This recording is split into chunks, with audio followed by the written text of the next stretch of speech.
السلام عليك يا رسول الله السلام. السلام علیکم ورحمۃ اللہ وبرکاتہ. ناظرین گئے پچھلے ویڈیو میں ہم نے بتایا تھا صفائے آدھا ایمان ہے، اور یہ بھی بتایا تھا کہ زیر ناف، بغل کے بال، ہاتھوں کو ناخنوں کو تراشنا، مونچھوں کو تراشنا، یہ صفائی اور اس کے ساری چیزیں ہم نے بتائی تھی. اور یہ بھی کہا تھا کہ اگلے ویڈیو میں انشاءاللہ غسل کے متعلق ہم گفتگو کریں گے. تو آئیں جانتے ہیں غسل کا طریقہ. یہ جاننے سے پہلے یہ جان لیتے ہیں کہ غسل کب فرض ہوتا ہے ہم پر. یہ سمجھ لیجئے آپ کن کن چیزوں میں غسل فرض ہو جاتا ہے. دیکھیے، منی کا اپنی جگہ سے شہوت کے ساتھ جدا ہو کر نکلنا ہے نا، تب یہ غسل فرض ہو جائے گا. منی کا اپنی جگہ سے شہوت کے ساتھ، جو ریلیشن شپ آپ اپنی بیگم سے کرتے ہیں اس وقت، یہ اس کو شہوت کہا جاتا ہے. شہوت کے ساتھ جدا ہو کر نکلنا، تب غسل فرض ہو جاتا ہے. احتلام یعنی نائٹ فال، احتلام یعنی سوتے میں منی نکل جانا، اس پر بھی غسل فرض ہو جاتا ہے. آئیں آگے بڑھتے ہیں. حیض کا ختم ہونا یعنی پیریڈز کے وقت، جب پیریڈز ختم ہوتے ہیں لیڈیز کو، اس وقت غسل فرض ہے. نفاس سے فارغ ہونا یعنی جب ڈیلیوری وغیرہ جو ہوتا ہے تو اس وقت ہم کہتے ہیں نا 40 دن کے بعد نہانا ہوتا ہے، تب. یہ تو ہو گئے فرض. اب دیکھیے سنت. جمعہ، عید، بقرہ عید، عرفہ کے دن اور احرام باندھتے وقت غسل کر لینا سنت ہے. یہ سرکار دو عالم صلی اللہ علیہ وسلم کی سنت ہے. چاہے آپ پاک ہیں، اس وقت آپ پر غسل فرض بھی نہیں ہے، آپ پاک ہیں، لیکن غسل اس وقت کر لینا سنت ہے. جمعہ، عید، بقرہ عید، عرفہ کے دن اور احرام باندھتے وقت غسل کر لینا سنت ہے. میدان عرفات اور مزدلفہ میں ٹھہرنے اور حرم کعبہ اور روضہ منورہ کی حاضری، طواف کعبہ، مینا میں داخل ہونے اور جمروں کو کنکریاں مارنے کے لیے غسل کر لینا مستحب ہے.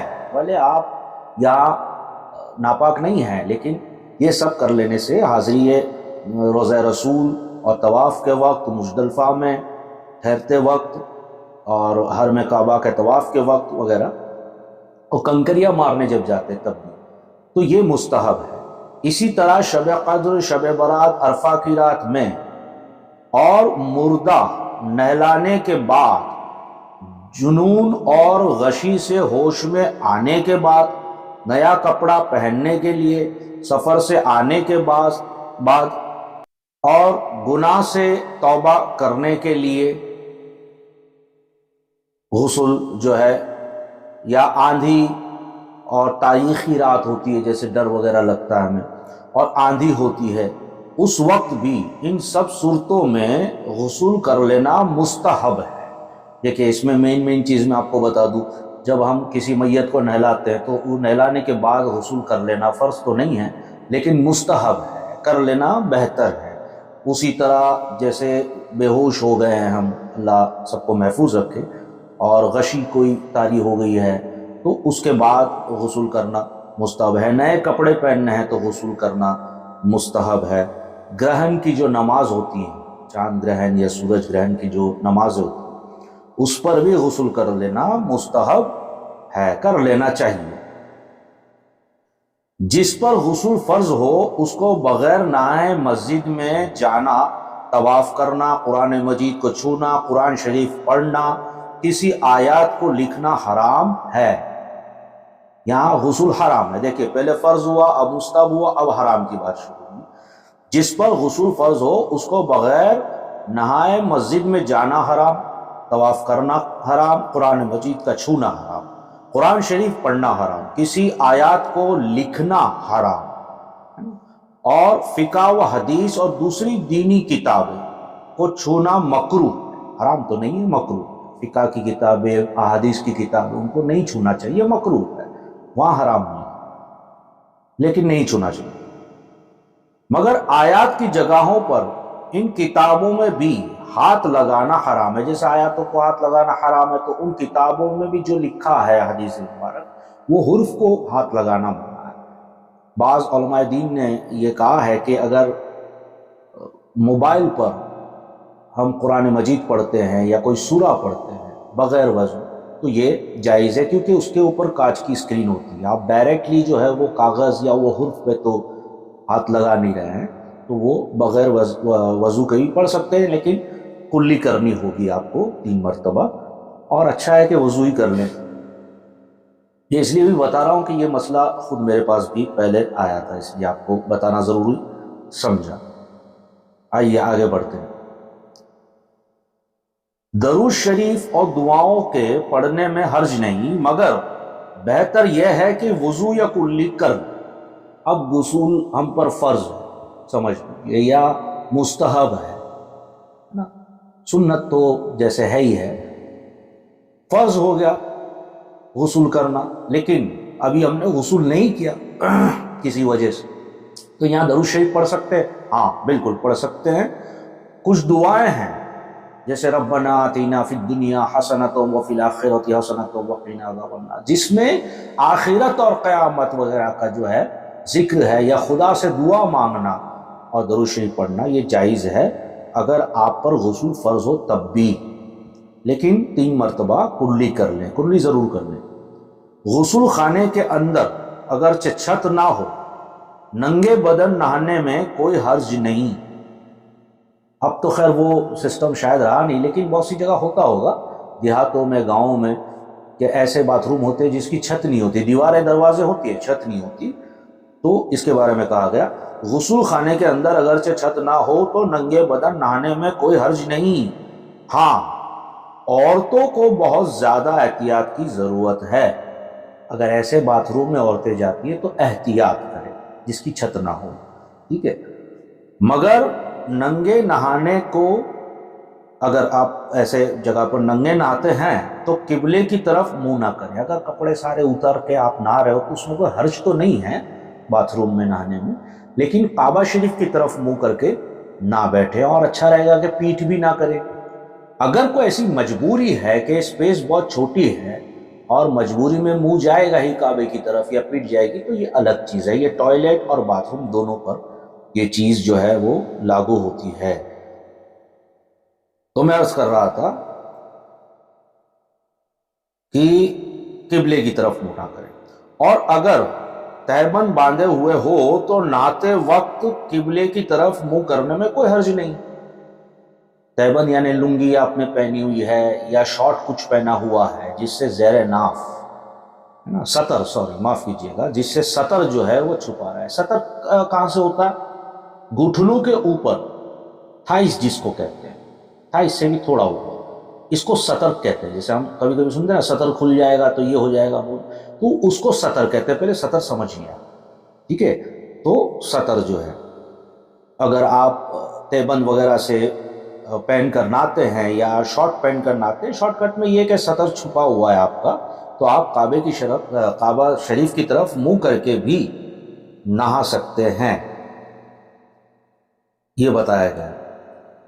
عورتوں کو بیٹھ کر نہانا بہتر، اب وہ چھت ہو باتھ روم میں یا نہ ہو، مگر انہیں بیٹھ کر نہانا چاہیے، یہ بہتر ہے۔ مرد کھڑے ہو کر نہائیں یا بیٹھ کر، دونوں صورتوں میں کوئی حرج نہیں، وہ بیٹھ کر نہائے، کھڑے ہو کر نہائے۔ غسل کے بعد فوراً کپڑے پہن لے، دیر تک ننگے بدن نہ رہیں، یعنی کبھی کبھی ہوتا ہے کہ ہم غسل کے بعد بھی باتھ روم میں بیٹھے رہتے ہیں، یا گھر میں کوئی نہیں ہے تو گھومتے رہتے ہیں یا بیٹھے رہتے ہیں، تو ایسا نہ کریں۔ غسل کے بعد فوراً کپڑے پہن لے، دیر تک ننگے بدن نہ رہیں، یہی علم دین ہے، یہاں شرمانے کی ضرورت نہیں ہے۔ یہاں ہم کھل کر، اسی لیے تو ہم یوٹیوب پر آ رہے ہیں آپ کے سامنے کہ ہر باریک چیزیں آپ کو بتائیں، کیونکہ اسی سے آگے کی چیزیں طے ہوگی نا۔ اگر ہم پاک ہوں گے تو وضو ہوگی، وضو ہوگی تو نمازیں ہوں گی، دیگر عبادتیں ہوں گی۔ اسی لیے میں نے پچھلے ویڈیو میں بھی شاید کہا تھا کہ بہت سے لوگ زندگی بھر ناپاک رہتے ہیں، حالانکہ وہ غسل کے نام پر غسل کرتے ہیں، مگر بہت سی چیزیں چھوٹ جاتی ہیں، اس لیے وہ پاک نہیں ہو پاتے۔ جس طرح مردوں کے سامنے سطر کھول کر نہانا حرام ہے، اسی طرح عورتوں کو بھی عورتوں کے سامنے سطر کھول کر نہانا جائز نہیں ہے۔ یہی بات ہوئی نا، دو مرد ہیں اور دونوں مردوں کو سطر جو ہے یعنی تھائس کے اوپر تک کھلا ہے، تو وہ نہانے کے مسئلے میں تو جائز نہیں ہے، ویسے بھی جائز نہیں کہ دو مرد پورا جو ہے وہ بغیر کپڑے کے بیٹھے رہے، یا دو عورتیں ان کے بھی سطر ہیں تو وہ بغیر سطر یعنی سطر کھول کر دونوں نہ نہا سکتے، نہ بیٹھ سکتے، نہ چل سکتے پھر سکتے ہیں۔ شارٹ میں کہنے کا مطلب یہی ہو جاتا ہے کہ سطر کھول کر نہانا جائز نہیں ہے، کیونکہ دوسرے کے سامنے بلا ضرورت سطر کھولنا حرام ہے۔ اب دیکھیں کہ بہت سے لوگوں کو باتھ روم کی جگہ میں کوئی پرابلم ہے، ٹوائلٹ کی جگہ میں پرابلم ہے، اب وہ وہی ڈاکٹروں کو بتا رہے ہیں تو وہاں تو مجبوری ہو گئی کہ وہ سطر کھولنا پڑے گا، کیونکہ وہ جب تک دیکھے گا نہیں، چیک آؤٹ نہیں کرے گا تو ٹھیک سے ہماری دوا میڈیسن نہیں کر پائے، تو وہاں تو یہ جائز اس کو کیا ہوا ہے، لیکن بغیر ضرورت سطر کھولنا یہ صحیح نہیں ہے۔ جس پر غسل واجب ہے اسے چاہیے کہ نہانے میں دیر نہ کرے، بلکہ جلد سے جلد غسل کر لے، کیونکہ حدیث شریف میں ہے کہ رسول کریم صلی اللہ علیہ وسلم نے فرمایا جس گھر میں جنوب یعنی جس پر غسل فرض ہے، جنوب جس پر غسل فرض ہے، اتنی دیر تک وہ گھر میں، جب تک وہ گھر میں گھومتا رہے گا تب تک رحمت کے فرشتے نازل نہیں ہوں گے اور وہ گناہگار ہوگا۔ دیکھیں یہاں بتایا جا رہا ہے کہ جس پر غسل واجب ہے اسے چاہیے کہ نہانے میں دیر نہ کرے بلکہ جلد سے جلد غسل کر لے، کیونکہ حدیث شریف میں ہے کہ جس گھر میں جنوب یعنی ایسا آدمی ہو جس پر غسل فرض ہے، اس گھر میں رحمت کے فرشتے نہیں آتے۔ نہانا فرض ہے اور غسل کرنے میں اتنی دیر کر چکا کہ نماز کا وقت آ گیا تو اب فوراً نہانا فرض ہے، اب دیر کرے گا تو گناہگار ہوگا۔ پہلی بات تو یہ کہ غسل فرض ہے تو فوراً نہا لے، اگر نہیں نہائیں گے تو رحمت کے فرشتے نہیں آئیں گے، اللہ کی رحمت نہیں برسے گی، ہے نا؟ تو فوراً نہا لے۔ ہم میں سے بہت سے لوگ ہوتے ہیں ایسے کہ بھئی ہم ٹی کے بعد میں نہاتے ہیں وغیرہ، ایسا نہ کریں۔ اور نماز کا وقت آ گیا تب تو یہ اگر تاخیر کرے گا تو گناہگار بھی ہو جائے گا۔ جس شخص پر غسل فرض ہے اگر وہ کھانا کھانا چاہتا ہے یا عورت سے جماع کرنا چاہتا ہے تو اس کو چاہیے کہ وضو کر لے یا کم سے کم ہاتھ منہ دھو لے اور کلی کر لے، اور اگر ویسے ہی کھا پی لیا تو گناہ نہیں ہے مگر مکروہ ہے اور محتاجی لاتا ہے، اور بے نہائے یا بے وضو کیے ہوئے جماع کر لیا تو بھی کچھ گناہ نہیں ہے، مگر جس شخص کو احتلام ہوا اس کو بے نہائے ہوئے عورت کے پاس نہیں جانا چاہیے۔ دیکھیے جس شخص پر غسل فرض ہو گیا، ابھی وہ نہایا نہیں ہے مگر وہ چاہتا ہے کہ وہ اپنی بیوی سے شہوت کرے، اس سے قریب ہو جائے، تو اسے چاہیے کہ پہلے تو وہ غسل کر لے، اور اگر نہیں تو کم سے کم وضو کر لے، یا کھانا پینا ہے اس کو تو وضو کر لے، اور وہ بھی نہیں تو کم سے کم 3 مرتبہ کلی کر لے۔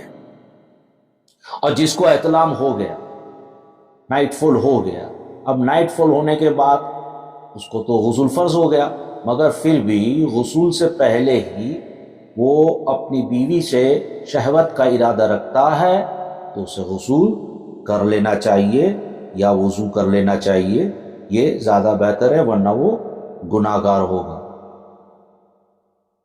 جیسے اس میں بتایا گیا ہے کہ جماع کے لیے تو وہ مطلب گناہ تو نہیں ہے، مگر جس شخص کو احتلام ہوا ہو اس کو بغیر نہائے ہوئے عورت کے پاس نہیں جانا چاہیے۔ گناہ نہیں ہے لیکن نہیں جانا چاہیے، یہ سرکار نے فرمایا۔ تو آپ نے غور سے سنا کہ یہ جو ساری چیزیں ہیں تو غسل کے ذریعے ہیں، ہم نے آپ کو سمجھانے کی کوشش کی کس پہ فرض ہے، مکروہ ہے مباح ہے، مستحب ہے، سنت ہے، یہ ساری چیزیں میں نے آپ کے سامنے رکھ دی، کوشش کی ہے۔ انشاءاللہ میں اگلے ویڈیو میں آپ کو غسل کا طریقہ بتاؤں گا۔